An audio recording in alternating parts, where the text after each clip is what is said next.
มากินข้าวซ้อมกันเนาะ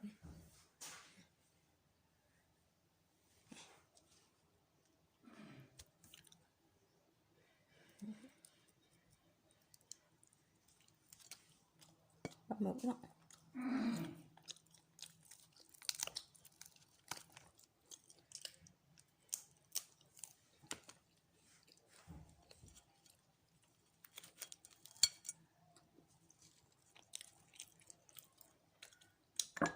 เจ้าปอง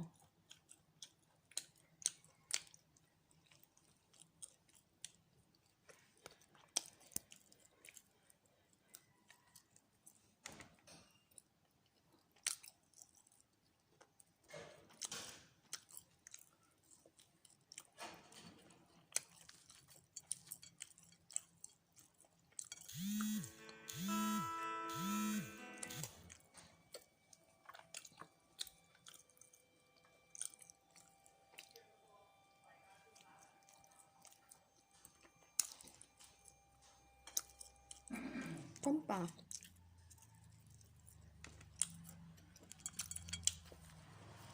แซ่บจีแล้วเนาะ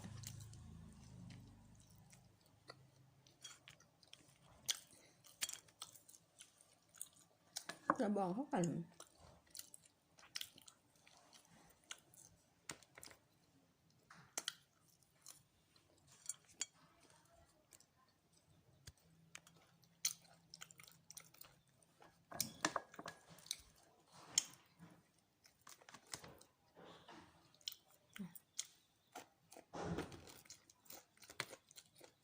นกข้มจะข้มมาทันตกมันเป็นอย่างบ้านเนาะแล้วมันก็เป็นนอนดินแหละ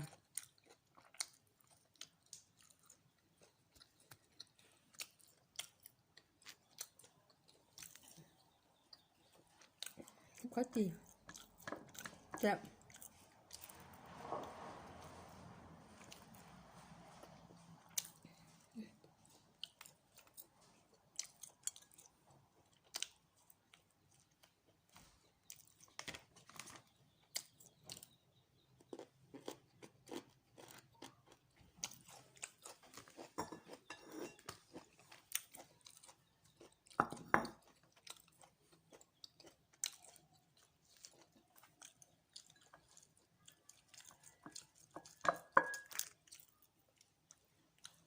เป็นยังไง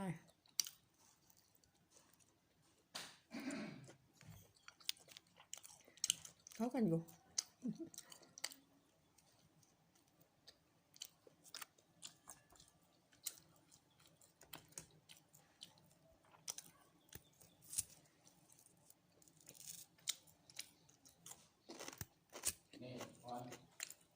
นี่เข้าเลยจะซื้อกันเข้าสีซื้อทอบุ้ยนะทอ60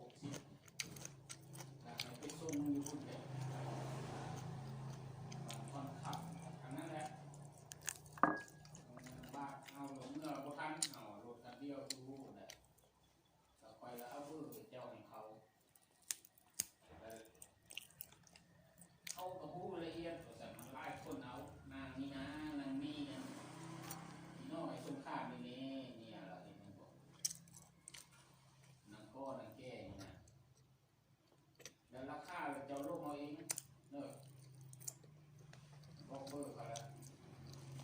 ฉะนั้นเขาไปแล้วเขาเยอะอันนี้ย้อนลงเอาลงง่ายนะเอาเจ้าว่าบนได้รถคอยงอดก็ไปเอาลงให้บนได้บ่ฮอดก็เอาคนยังเฮ็ดเอาเรื่องบ่ให้มันขาดแต่ว่าแนวได้ก็ให้เอาลงให้ที่เอาบ่ได้ตัดเอาแล้ว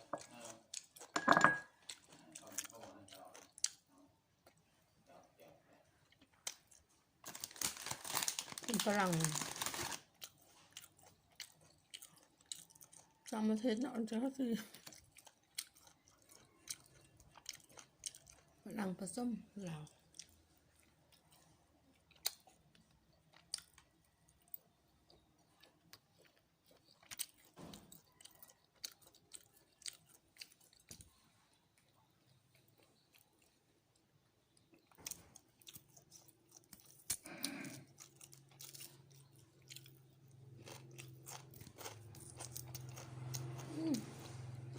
มันดิ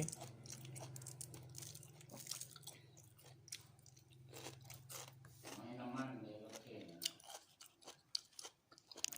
ใส่ว่าอย่าบิ้นยืมเด้อคอยเกี้ยนให้เด้อต้องเกี้ยนนี่ขาดเป็นสองคนส่งของเกี้ยนมาเลยเอา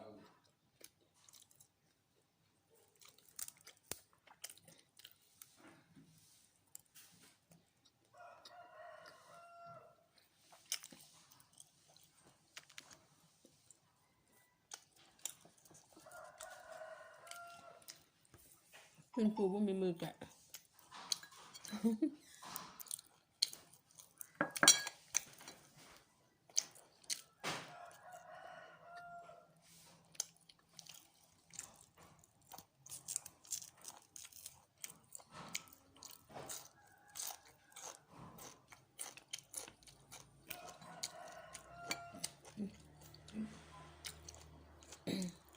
อิ่มเลยเพิ่งก็จีกลับเหมือนกัน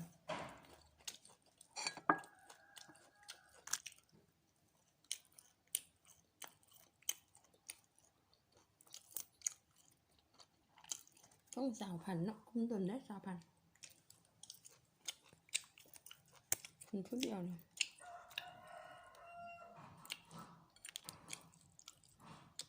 3-4 แผ่นจะอิ่มเนี่ย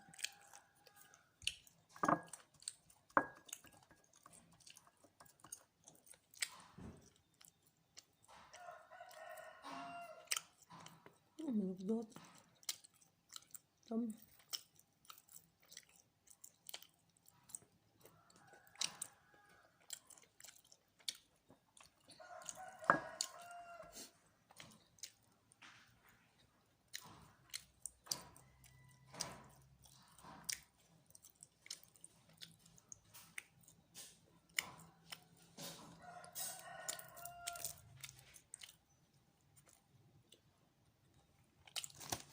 เป็นข้าว